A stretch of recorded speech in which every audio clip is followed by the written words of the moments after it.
Aumônier militaire catholique. Aumônier militaire, prêtre aux armées. Contradiction ou évidence? Qu'est-ce qu'un aumônier militaire catholique? D'où vient-il? Que fait-il? Comment rendre compte de son existence? Telles sont les interrogations légitimes que nous pouvons porter en nous. Ensemble, nous allons dissiper un peu le brouillard de nos esprits en y faisant pénétrer quelques rayons de lumière. Aujourd'hui, chaque régiment de France se voit attribuer un aumônier de chaque confession religieuse reconnue par la République. Catholiques, protestants, israélites et musulmans. Il existe un unique aumônier militaire orthodoxe à la Légion étrangère. La République justifie cette décision par la reconnaissance du droit inaliénable qu'a chaque personne de pratiquer sa religion.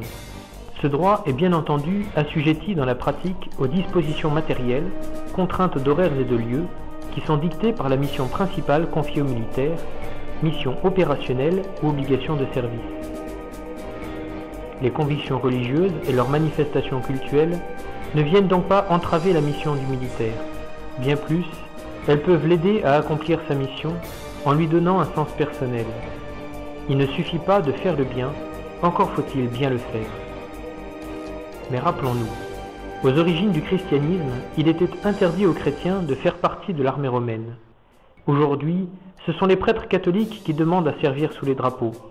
Conversion? Trahison? Ou simplement évolution du contexte? Serait-il possible aujourd'hui de faire l'inverse de ce que nous faisions hier, sans trahir pour autant nos principes? Survolons maintenant 2000 ans d'histoire des rapports entre le sabre et le goupillon. Le christianisme, c'est d'abord le Christ. C'était la 15e année du règne de l'empereur Tibère. Ponce Pilate était gouverneur de Judée. Hérode était responsable de la province de Galilée, son frère Philippe de la province d'Iturée et de Traconitide, et Lysias avait en charge la Bilène. Anne et Caïphe étaient grands prêtres cette année-là, lorsque la parole de Dieu fut adressée à Jean, dit Jean-Baptiste, fils de Zacharie, dans le désert. Celui-ci proclamait la venue du Messie, en hébreu, ou Christ, en grec, en la personne de Jésus. Jésus était né une trentaine d'années auparavant, peu avant la mort de Hérode le Grand, à Bethléem de Judée, village d'origine du roi David. Selon les Écritures, le Messie est Dieu lui-même, incarné, venu au contact de l'homme pour guérir son cœur enclin au mal et ainsi le sauver de la mort spirituelle. Dieu est amour, il est une inséparable relation d'amour entre deux personnes, le Père et le Fils, qui en engendre une troisième, le Saint-Esprit. Dieu crée toutes choses par amour, y compris des personnes angéliques et humaines, douées d'intelligence et de volonté, capables du choix libre de l'amour. Certains anges refusent de répondre à l'amour divin par le don de soi et s'enferment dans le repli égoïste du cœur qui ne laisse pas de place aux autres créatures si ce n'est comme objet utilisable pour son profit personnel. Ils entraînent dans leur dévoiement l'ébauche de l'espèce humaine, Adam et Ève. Les hommes, à la différence des anges, ne savent pas suffisamment ce qu'ils font. Il leur est donc permis de constater leur erreur et de revenir sur leur choix. La conversion leur est possible. Dieu va alors déployer tout son génie à convaincre l'homme de revenir librement à lui. Il va reconquérir le cœur de celui qui l'a quitté, mais que lui n'a pas cessé d'aimer. Dieu qui t'a créé sans toi ne veut pas te sauver sans toi, dira saint Augustin. Ce salut spirituel s'accomplira par la mort de Jésus, c'est-à-dire par son dernier acte, le point d'orgue de sa vie, un acte d'amour de Dieu le Père et des hommes. Il est 15h, le 7 avril de l'an 30. Depuis, les hommes peuvent communier à cet acte suprême de don de soi, motivés par un amour sans ombre et infini, à ce sacrifice parfait, en ouvrant leur cœur au don de Dieu, sollicité dans la prière, promis et réalisé dans les sacrements. Depuis 2000 ans, le Saint-Esprit répand le salut de Dieu dans les cœurs humains qui s'ouvrent et s'abandonnent librement à son action. Jésus le Christ prêchait par la parole et par l'exemple l'amour de Dieu et de son prochain, c'est-à-dire de tout homme, ami naturel ou même ennemi, en raison de l'amour même de Dieu qui est un amour universel qui embrasse toutes ses créatures. Si cet amour s'enracine à nouveau dans tous les cœurs, s'en sera fini de la guerre, qui est normalement le dernier recours pour faire valoir ses droits ou ceux de son allié, et s'en sera même fini de la violence, qui est l'expression facile et brutale de l'affirmation de soi aux dépens de l'autre. Mais voilà, il faut être réaliste. Chaque homme évolue à sa vitesse propre, et les générations se chevauchent. La conversion de tous les cœurs humains ne sera pas instantanée et universelle. Dans le champ planétaire, il y aura toujours de l'ivraie et du bon grain qui se côtoieront. C'est cette réalité qui permet aux chrétiens, et en particulier à l'Église catholique, de ne pas aimer la guerre sans pour autant la condamner en soi, de laisser porter les armes tout en s'en méfiant, de donner mission à des aumôniers militaires arborant les rameaux de la paix sur leur treillis bariolé. Peut-on servir Dieu et César? À vrai dire, cela dépend surtout de César. Au 1er siècle de notre ère, il était interdit à un chrétien de faire partie de l'armée romaine, parce qu'un culte à l'empereur y était rendu. Ce n'est pas directement la fonction militaire qui était proscrite, mais l'idolâtrie latente qu'elle supposait. En fonction des époques et de la consistance variable du culte impérial, les soldats qui se convertissaient au christianisme, ou les chrétiens qui voulaient servir dans l'armée ou la fonction publique, eurent ou non à faire un choix radical entre leur foi et leur métier. Les chrétiens étaient alors majoritairement des orientaux. L'exemple le plus flagrant est sans doute celui de la légion thébaine. Recrutée dans la région de Thèbes, en Égypte, cette légion, composée de chrétiens, est envoyée combattre en Gaule. À sa tête, saint Maurice, aujourd'hui saint patron de l'infanterie, dont le nom signifie probablement Morus, le noir, en raison de ses origines. Refusant de massacrer des populations récalcitrantes, la légion thébaine attire sur elle l'attention de l'empereur Maximien, qui, comme gage de fidélité, réclame qu'un acte cultuel lui soit rendu. La légion refuse. Alors, décimée au fil du glaive, 10e après 10e, sous les yeux de ses officiers, dont le tour viendra en dernier, les soldats sont martyrisés. Ils étaient 6500. La ville de leur témoignage se nomme aujourd'hui Saint-Maurice, dans le Valais suisse. Les choses vont changer avec la conversion de l'empereur Constantin au christianisme. Au début du IVe siècle, l'Empire romain est divisé en 4 tétrarchies, mais ne gouvernant bien que lorsque l'on est seul à gouverner, la lutte entre les tétrarques s'engage pour le pouvoir suprême. De 4, ils passent à 3, puis à 2, Maxence et Constantin. À la veille de la rencontre armée, Constantin a une vision. Il voit dans le ciel un emblème chrétien avec cette inscription « Par ce signe, tu vaincras ». Il fait alors peindre un chrisme sur les boucliers de ses soldats, symbole chrétien formé par les 2 premières lettres grecques de Christ. Le choc aura lieu à 3 km de Rome, au pont Milvius, en l'an 313. La victoire sera pour Constantin, dont les légions étaient pourtant inférieures en nombre. Cette expérience va l'inciter à promulguer un décret de tolérance envers les chrétiens et des années plus tard à demander le baptême. Sous son règne, le christianisme prend pied dans la sphère civile. Désormais, on se confie au Dieu des chrétiens avant les batailles. Le déclin de l'Empire romain d'Occident, puis la chute de Rome en 476, permettent aux chefs locaux et notamment gaulois, pour ce qui nous intéresse, d'émerger. En 481, Clovis devient roi des Francs. Marié en 492 à une chrétienne burgonde, Clotilde, il embrasse la foi chrétienne après la victoire incertaine de Tolbiac sur les Alamans, durant laquelle il avait invoqué le dieu de Clotilde de lui venir en aide. Catéchisé par Rémy, l'évêque de Reims, encouragé par Geneviève, la noble recluse de Paris qui tint tête aux Huns, il reçoit le baptême avec 3000 de ses guerriers le jour de Noël de l'an 496. La France devient alors la fille aînée de l'Église, usurpant dans notre monde occidental ce titre dû en réalité à l'Arménie. La plus ancienne preuve historique que nous ayons de l'existence des aumôniers militaires est un édit de Carloman, le fils de Charles Martel, et donc le frère de Pépin le Bref, avec qui il régnera un temps. Dans cet édit de 742, Carloman interdit aux clercs de porter armure et de combattre. Quelques prêtres sont affectés au service de l'armée afin de dire la messe et de porter les reliques des saints. Au siècle suivant, sous Charles II le Chauve, un écrit précise que certains prêtres et évêques sont spécialement choisis pour accompagner l'armée et prier, bénir les troupes avant la bataille, dire la messe pendant la bataille et confesser les mourants après la bataille. Autre étape importante de l'aumônerie militaire, le Moyen Âge et la création de la chevalerie. Au début du XIe siècle, sous le règne de Henri Ier, l'insécurité qui règne à l'intérieur du royaume va pousser des prêtres à obtenir de nobles qu'ils sécurisent les routes et protègent les plus faibles. La noblesse, et à sa tête le monarque, va peu à peu se fédérer en un ordre qu'il cultive une façon d'être, la chevalerie. L'Église y voit une aubaine pour inspirer les idéaux chrétiens auprès de la classe dirigeante. La chevalerie va dépasser les frontières de la France. Le roi possède son chapelain particulier. La noblesse a donc de toute évidence besoin d'aumôniers et de chapelains qui les accompagnent partout, vêtus de bure et montés sur des mulets, humilité oblige.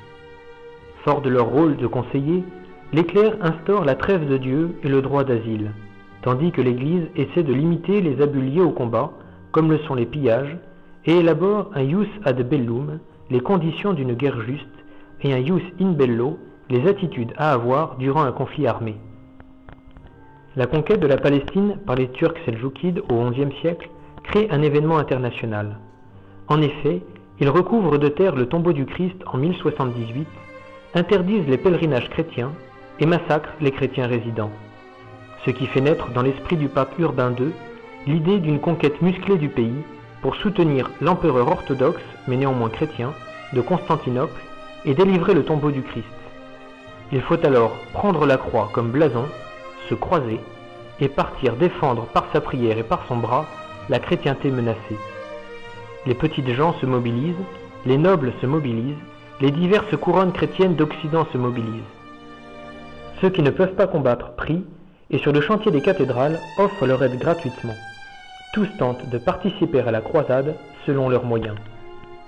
Les croisades vont se succéder, donnant le jour à un phénomène nouveau, les ordres religieux militaires. Les Templiers, les Hospitaliers de Saint-Jean de Jérusalem, alias l'ordre de Malte, et les chevaliers teutoniques naissent en 10 ans. Leurs chevaliers étaient des laïcs, ayant prononcé des vœux, tandis que leurs aumôniers étaient des prêtres non combattants. Petit à petit, le ministère du chapelain royal va s'étendre, d'abord à la maison royale, puis à l'armée. Son titre va évoluer en conséquence.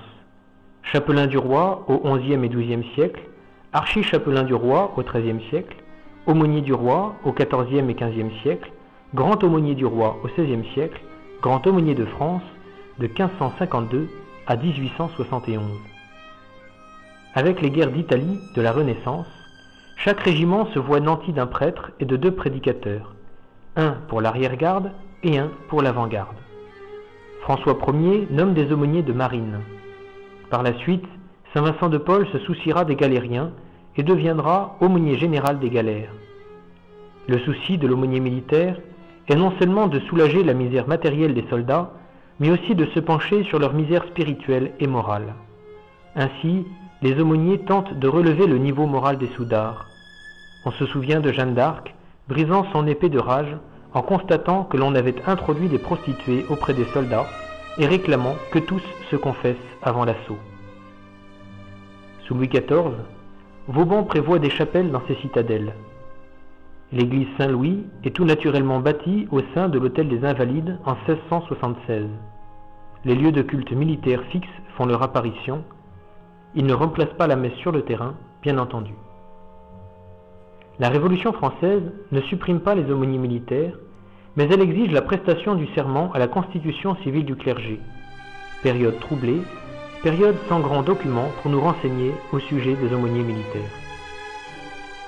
L'Empire, instauré par Napoléon Bonaparte, remet un peu d'ordre après la Révolution en pacifiant la France, du moins en ce qui concerne la politique intérieure. Il met fin aux guerres de Vendée en restituant les églises au culte. Il rétablit la charge de grand aumônier de France au profit de son oncle, le cardinal Fesch. Il établit des aumôniers militaires dans les écoles militaires, les ports de guerre et les prisons militaires. Il reconnaît plusieurs confessions religieuses au nom de l'État français, catholicisme, protestantisme et judaïsme. À la Restauration, le statut des aumôniers militaires est assimilé à ceux des officiers du service de santé avec solde de capitaine. C'est encore aujourd'hui leur statut. Les aumôniers, sous la Restauration, doivent veiller sur les objets de culte et la bibliothèque régimentaire et s'occuper de l'éducation des enfants de troupe. Il y a un aumônier par corps d'armée. Sous Louis-Philippe, il y a moins d'aumôniers dans les états-majors, mais davantage dans les garnisons. et ils accompagnent les troupes parties à la conquête de l'Algérie et à la pacification de ses côtes. Sous Napoléon III, les aumôniers partent avec les corps expéditionnaires, notamment en Crimée. C'est dans cette campagne qu'un aumônier militaire protestant de France s'illustre. C'est le premier dont nous ayons la trace. Il y a davantage d'aumôniers militaires, ils sont bénévoles, non rétribués. Des œuvres sont fondées, foyer du soldat, confrérie de prière et de charité. La Troisième République est hostile à la religion. En 1889 est votée la fin de l'exemption de la conscription pour les clercs. Ce seront les curés sac au dos. Les lois de 1905 ne reviennent pas sur la liberté d'exercer son culte, proclamée par la Déclaration des droits de l'homme et du citoyen de 1789. Tout en rétribuant les ministres du culte, conformément au concordat de Napoléon, la Troisième République ne souhaite pas favoriser les cultes. Elle stoppe le recrutement des aumôniers militaires. Cette politique incertaine ne durera pas longtemps. Première guerre mondiale oblige. Durant cette guerre sanglante, dans laquelle toute la France défilera dans les tranchées de Verdun, tous les hommes vaillants sont appelés sous les drapeaux. Des prêtres, des moines, des séminaristes seront enrôlés. Qui comme aumôniers, qui comme brancardiers, qui comme officiers ou hommes de troupe. Tous dans les tranchées, tous au même rang que les autres Français, tous côtoyant la mort. Il y a 20 ans anticléricaux, les Français découvrent le dévouement et la foi de leurs consacrés. Plus de 4000 d'entre eux rendront leur âme à Dieu au front. À la démobilisation, chacun retourne à ses foyers ou à sa paroisse. Il ne reste que peu d'aumôniers auprès des armées. Quelques-uns au Maroc, les autres sur la ligne Maginot. Si bien qu'en 1939, l'aumônerie militaire est quasiment inexistante. La campagne de France est violente et héroïque, mais de courte durée. Les forces armées françaises se reconstituent de façon informelle. La résistance s'organise selon les initiatives. Faux certificats de baptême pour protéger les enfants juifs, cache de personnes et de matériel, et parfois déportation à la clé, les prêtres s'engagent. Suite à la condamnation du nazisme en 1936, suite à la protestation de Pie XII contre les exactions antisémites perpétrées en Hollande, les prêtres allemands et hollandais seront les premiers à payer le dur tribut des camps de concentration avant les Polonais qui ont le mauvais goût d'être slaves. La France entendra les messages radiodiffusés du pape de Noël 1941 et 1942 qui ne permettent pas l'équivoque. À la fin de la guerre, la question des séminaristes allemands engagés dans la guerre et répartis dans les camps de prisonniers va préoccuper le cardinal Suard, archevêque de Paris. Ils seront regroupés, grâce aux soins de la Croix-Rouge française, dans un camp auprès de Chartres, surnommé le séminaire des Barbelés, dans lequel ils poursuivront leurs études sans être gardés militairement. En parallèle, le cardinal Suard demande au père Badré de réorganiser l'aumônerie militaire française. Il y a des aumôniers militaires pour les forces françaises stationnées en Allemagne, des aumôniers de marine, des aumôniers de garnison, mais tous n'ont pas le même évêque responsable. En 1953, le vicariat aux armées est constitué, réunissant les aumôniers de terre, air et mer, sous l'autorité du cardinal archevêque de Paris. La République en prend acte en 1964 en lui donnant un cadre juridique clair. En 1967, le vicariat aux armées françaises est confié à un évêque qui lui sera propre et prendra rang et nom d'évêché en 1989. D'autres conflits armés ont entre-temps marqué la France. La guerre d'Indochine. Une soixantaine de prêtres y accompagnent les soldats en permanence et s'y relaient. Ils seront 300 environ à mettre le pied en Indochine. 14 n'en reviendront pas. Ils étaient 4 à Dien Bien Phu, soutane noire et béret rouge. La guerre d'Algérie s'annonce bien différente. Rappel du contingent, proximité géographique, politisation extrême, méthode de guerre civile.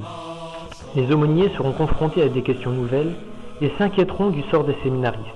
La question de la légitimité morale ou non de la torture se pose, et les réponses mettent du temps à devenir claires, précises et unanimes. En 1978, la Légion saute sur Colvézi, afin de protéger ses ressortissants. L'aumônier du 2e Rep, le père Lallemand, est de la partie. Il s'engage comme brancardier pour pouvoir faire partie de l'opération. Sans hésiter, il saute avec les hommes. Il est là. Voilà en peu de mots la mission de l'aumônier militaire décrite. Être là. Être là auprès des hommes pour prier pour eux, leur donner la grâce divine, leur indiquer au besoin la conduite morale à tenir, répondre à leurs questions, entendre leurs doutes, soutenir leur courage. Être là, gage tangible que Dieu ne ferme pas les yeux, qu'il n'abandonne personne. Être là, comme Dieu est là. Ce qui est vrai au front l'est aussi dans la vie de garnison. Le prêtre est là aussi pour assurer le culte, répondre aux interrogations, catéchiser grands et petits, baptiser ou préparer au baptême, marier ou préparer au mariage, porter chaque militaire et sa famille dans son cœur et dans sa prière. Le rythme de vie du militaire, les contraintes de service, les absences hors de France, font qu'il a souvent du mal à s'adapter aux exigences posées par la paroisse de son lieu de résidence. L'aumônier militaire catholique est à sa disposition. C'est l'aumônier qui se plie aux contraintes du militaire et non l'inverse. N'hésitez pas à prendre contact avec votre aumônier ou à lui sauter dessus quand vous le voyez passer au régiment. Vous serez toujours bien reçu, il est et il demeure à votre service.